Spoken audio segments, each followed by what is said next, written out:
রাজিবুলকে যে আমাদের নার্সারিতে এসে ভিডিও করার জন্য।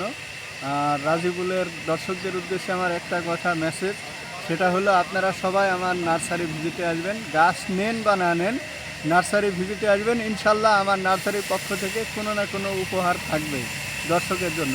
আর সেই উপহারটা অবশ্যই গাছের ভিতরে হবে।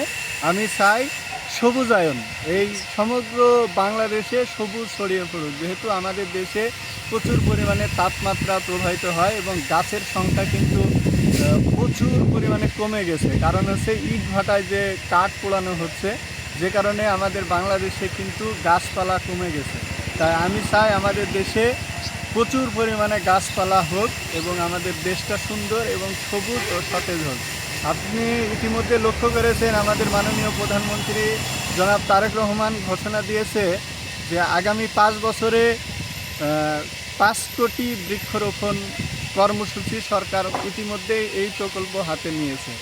তাই আমরাও চাই আপনারা সবাই একটি হলেও গাছ লাগান, সবাইয়ের একটা হলেও গাছ লাগাবেন আপনারা সবাই। এই মেসেজ আপনার দর্শকের উদ্দেশ্যে। তো ভাইকে ধন্যবাদ এবং সকল অডিয়েন্সকে ধন্যবাদ, এই বলে শেষ করলাম।